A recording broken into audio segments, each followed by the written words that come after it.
Hello बच्चों, तो आप सभी लोग कैसे हो। मैं उम्मीद करता हूँ कि आप सभी लोग बहुत अच्छे होंगे और आप सभी लोगों की पढ़ाई भी अच्छी तरह से चल रही होगी।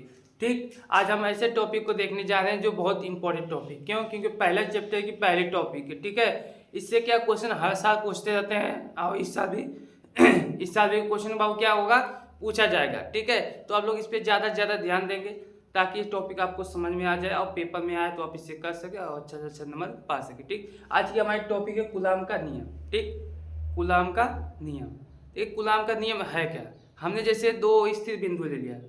ठीक, जैसे टेबल कहीं रखी है, चेयर, ओके, सब क्या है, वो रखा गया है यानी स्थिर है।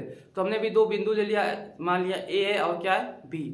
दो बिंदु है ए और बी, एक पे Q1 आवेश रख दिया गया, एक पे Q2 आवेश रख दिया गया। ठीक, और बीच की दूरी हमने क्या मान लिया है, r, यानी एक यहाँ पर एक यहाँ पर, और इनके बीच की दूरी क्या मान लिया हमने, r मान लिया है। क्या मान लिया है, r। तो इसी पे हमारा कूलाम का नियम होता है। देखिए क्या होता है कि दो बिंदु दो बिंदु आवेशों के बीच लगने वाले आकर्षण, आकर्षण मतलब क्या होता है, एक दूसरे से जुड़ना।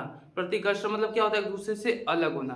देखिए, जब माइनस प्लस माइनस होगा तो आकर्षण, माइनस प्लस होगा आकर्षण, माइनस माइनस होगा तो प्रतिकर्षण, प्लस प्लस होगा तो प्रतिकर्षण। ठीक, तो इसी पे हमारा नियम है। ठीक, इसमें आवेश की जरूरत है और दूरी की, बस। तो हमारा नियम क्या हो जाएगा, दो स्थिर बिंदु, यानी जो स्थिर बिंदु हमने माना था ए और बी, यानी दो स्थिर बिंदु के आवेश और जो उसपे आवेश थे, ठीक, आवेश के बीच लगने वाले, आवेश ये आवेश हो गए, आवेश के बीच लगने वाले आकर्षण तथा प्रतिकर्षण बल आवेश के गुणनफल के अनुक्रमानुपाती होते। क्या होते?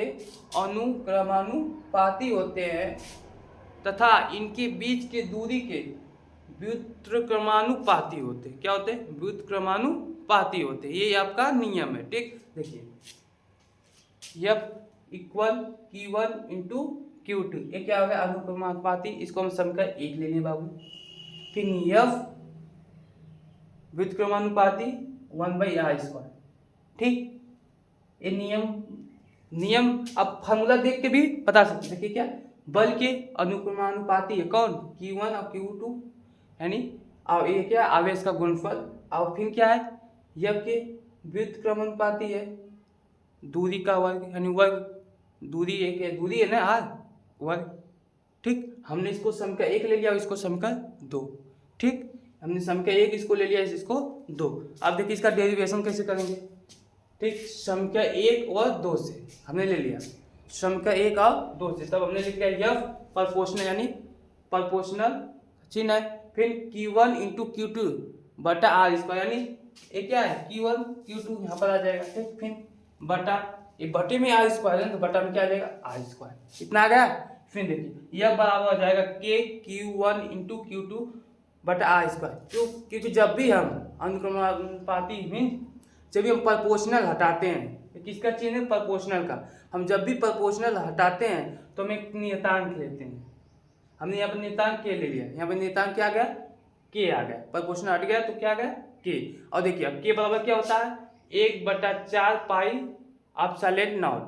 क्या होता है, 1/4 पाई एप्सिलॉन नॉट, यानी हम के की जगह क्या रख सकते हैं, 1/4 pi epsilon not Q1 into Q2 बटा r², यानी आपका क्या आ गया, F बराबर 1/4 पाई प्रोपोर्शनल, फिर उसके बाद Q1 इंटू Q2 बटा r²। ये आपका क्या आ गया, डेरिवेशन आ गया। ये आपको फार्मूला है, आपको फार्मूला ये हमेशा याद रहना चाहिए, क्योंकि इस पर न्यूमेरिकल भी आते हैं, हम आपको न्यूमेरिकल भी लगवाएंगे ताकि पेपर में आपसे कहीं भी एक नंबर भी कम ना हो। फिर देखिए आप जान लेते हैं के बराबर क्या है, क्या माना था, 1/4 पाई एप्सिलॉन नॉट। ठीक, तो देखिए 1/4 पाई प्रोपोर्शनल नॉट बराबर कितना होता है, 9 × 10⁻9।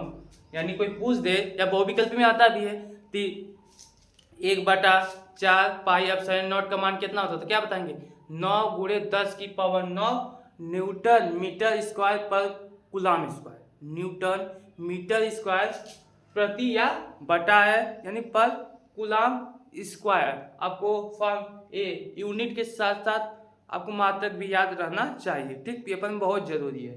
फिर देखते हैं अब साइलेंट नॉट बराबर कितना होता है 8.85 गुणे 10⁻12 कूलाम स्क्वायर प्रति न्यूटन मीटर स्क्वायर, ठीक। आपको ये अब साइलेंट नॉट बराबर इतना होता है, यह याद होना चाहिए। अब के मतलब ए नियतांक कितना होता है आपको ये भी याद होना चाहिए, ठीक है। क्यों, जैसे पेपर में तो दे देता है, पीछे पेपर में दे देता है किसके बराबर कितना होता है, लेकिन मान लीजिए नहीं देता, बहुविकल्प में ही पूछ देता, ठीक है। तो आपको इसको बाबू याद रखना है, ठीक है।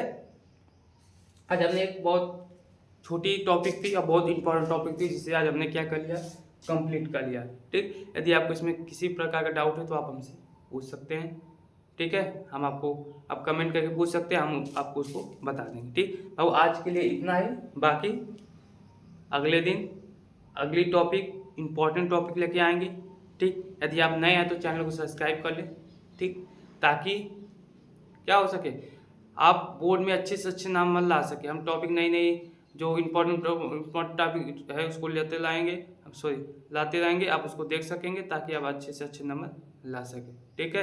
क्योंकि पास हम लोगों के पास समय, आपको लग रहा था हमारे पास समय ज़्यादा, पर हमारे पास अब समय ज़्यादा नहीं है। क्यों, क्योंकि हमें टॉपिक के साथ साथ इंपॉर्टेंट टॉपिक भी देखनी है, ठीक है। आज के लिए बाबू इतना ही, आप अगले दिन अगले टॉपिक के साथ मिलेंगे, ठीक। आप लोग इसको नोट डाउन कर लीजिए।